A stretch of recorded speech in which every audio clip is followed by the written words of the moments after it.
Hello बच्चों। बेटा आज हम डिस्कस करेंगे ड्रिफ्ट वेलोसिटी के बारे में। ड्रिफ्ट वेलोसिटी आपकी एवरेज वेलोसिटी होती है जिस वेलोसिटी से हमारे electrons positive terminal of battery की तरफ मूव करते हैं। ठीक है, तो ड्रिफ्ट वेलोसिटी तो आपकी तब आएगी इलेक्ट्रॉन्स के पास जब आप पोटेंशियल डिफरेंस अप्लाई करेंगे किसी कंडक्टर के टर्मिनल के अक्रॉस। यहाँ देखिए एक बार, अगर हमारे पास ये कंडक्टर है, ये आपके पास एक कंडक्टर है बेटा। मैंने पहले भी बताया था कि बच्चों एक कंडक्टर को जब हम एक्सटर्नल फील्ड में रखते हैं, ये ई आपका एक्सटर्नल फील्ड है, एक्सटर्नल फील्ड में रखते हैं तो electrons opposite to electric field move करते हैं, तो यहाँ पर आपका नेगेटिव चार्ज आ जाता है और यहाँ डेफिशिएंसी ऑफ नेगेटिव होने की वजह से यहाँ पॉजिटिव चार्ज।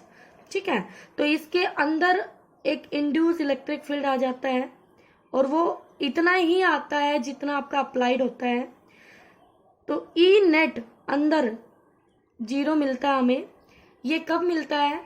ये तब मिलता है जब आपने कोई ईएमएफ यानी कि कोई बैटरी अप्लाई नहीं कर रखी है इस कंडक्टर के अक्रॉस। ठीक है, लेकिन अगर हम एक बैटरी कनेक्ट कर दें, ये हमारा कंडक्टर है और यहाँ पर हमने ये एक बैटरी कनेक्ट कर दी। बैटरी होता है सोर्स ऑफ ईएमएफ, ये पॉजिटिव टर्मिनल नेगेटिव, तो इस बैटरी के पॉजिटिव से यहाँ पॉजिटिव और यहाँ पे नेगेटिव, तो यहाँ एक इलेक्ट्रिक फील्ड जनरेट हो गया आपका। ठीक है, ई।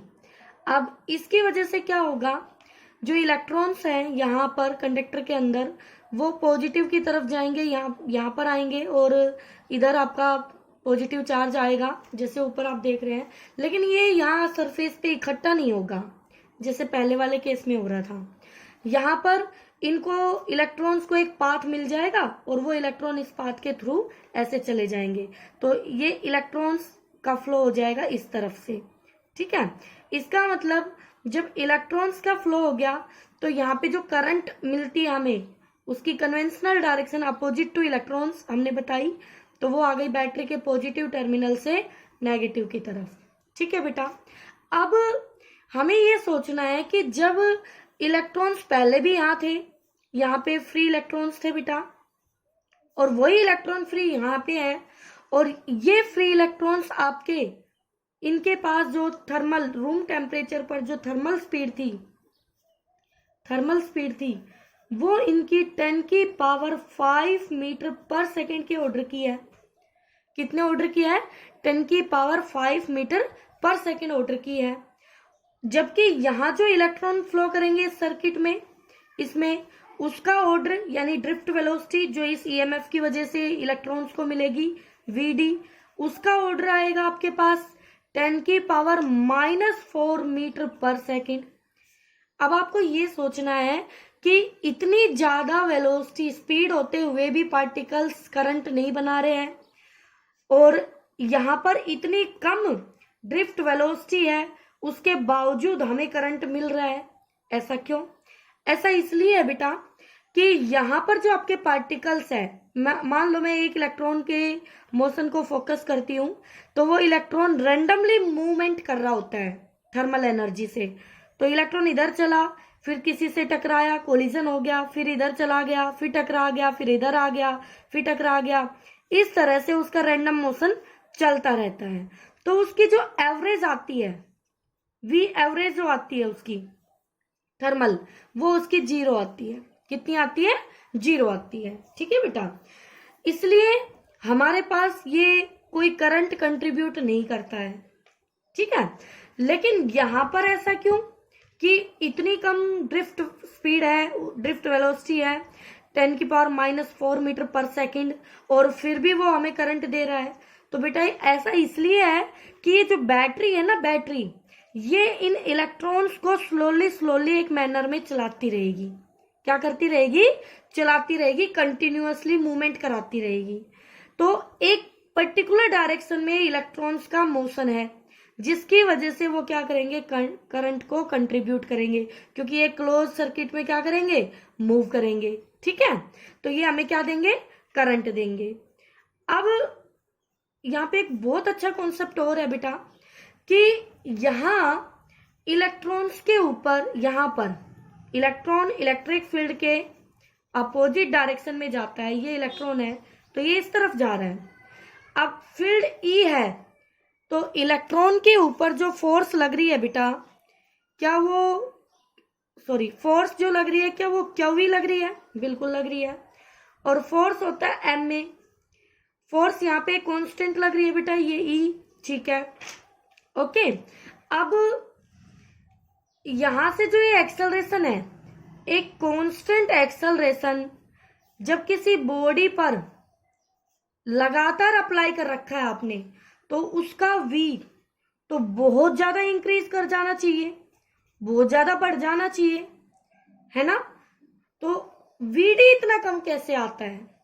vd इतना कम इसलिए आता है बेटा कि हमने इलेक्ट्रॉन को मजबूर तो कर दिया, एक डायरेक्शन के लिए अट्रैक्ट करवा दिया, लेकिन अब भी इलेक्ट्रॉन्स की जो थर्मल स्पीड है वो उनके पास अब भी है। तो उस थर्मल स्पीड की वजह से और इस इलेक्ट्रिक फील्ड की वजह से उनकी जो नेट स्पीड आएगी, जो नेट मूवमेंट होगी, यानी आप यहां से देख सकते हैं, अगर ये एक इलेक्ट्रॉन था आपका और इसका पहले पाथ ऐसे से हो रहा था, ये ऐसे जा रहा था, तो अब हमारे पास क्या होगा, ये पार्टिकल हल्का सा ड्रिफ्ट हो जाएगा इस डायरेक्शन में। तो ये पार्टिकल ऐसे जाएगा, तो यहां हम दिखा सकते हैं इस तरह से, ये ऐसे इसका मोशन शो कर देंगे हम रेड पेन से फाइनली।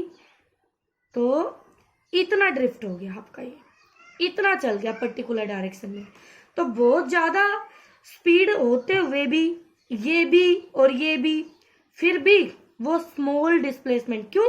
क्योंकि वो बेचारा थोड़ा सा चलता है और उसका कोलिजन हो जाता है, फिर वो 0 स्पीड पे आ जाता है, फिर से उसको वो फोर्स मिलती है, फिर वो एक्सेलरेट होता है, फिर टकरा जाता है, फिर 0 पे आ जाता है।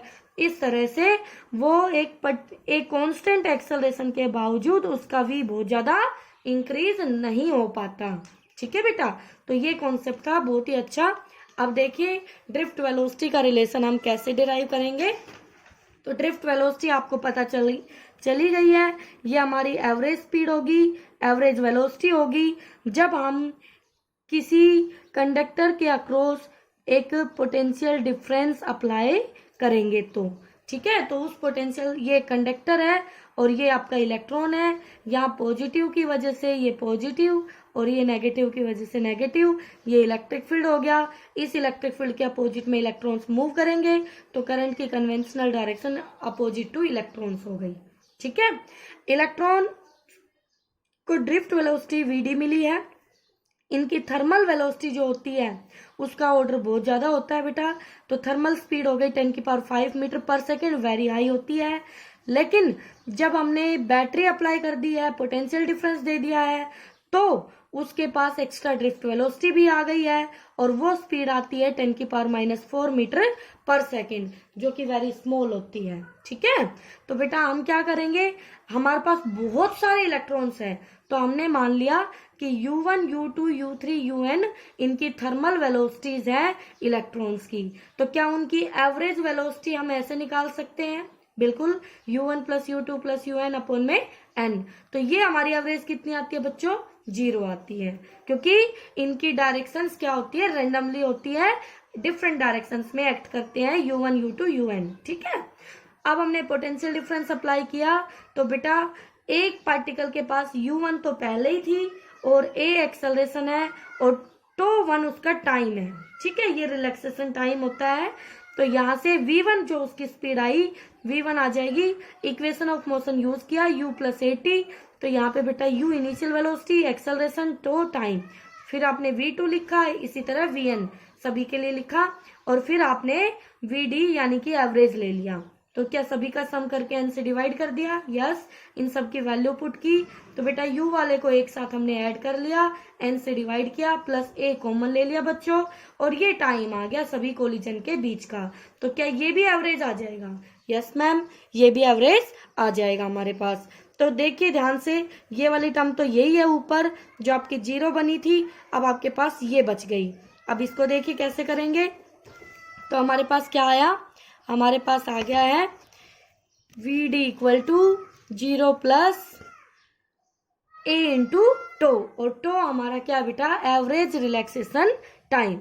ठीक है, तो बेटा वी डी हो गया, एक्सेलरेशन होता है फोर्स अपॉन मास, और फोर्स कितना लग रहा है बेटा यहाँ पे, क्यू वी, जो अभी मैंने आपको बताया है, तो q v by m into t हो गया। ठीक है, क्यू क्या बेटा, ये हम किसकी डिस्कस कर रहे हैं, इलेक्ट्रॉन्स की। तो इलेक्ट्रॉन का चार्ज क्या हो गया बच्चों, अब वेक्टर फॉर्म यूज कर रहे हैं तो चार्ज के उसके साइन के साथ पुट करेंगे हम, तो माइनस ई रखा हमने, तो ये वी डी आ गया minus e t by m. अगर बेटा आप मैग्नीट्यूड लिखेंगे तो ये माइनस साइन स्किप कर देंगे और ये आपके पास मैग्नीट्यूड आ जाएगा। ठीक है, तो ये नेगेटिव साइन क्यों आया है बच्चों, क्योंकि इलेक्ट्रॉन की वीडी है और ई के अपोजिट डायरेक्शन में वीडी मिली है, तो ये दोनों वेक्टर अपोजिट डायरेक्शन में है, इसलिए नेगेटिव साइन आया है।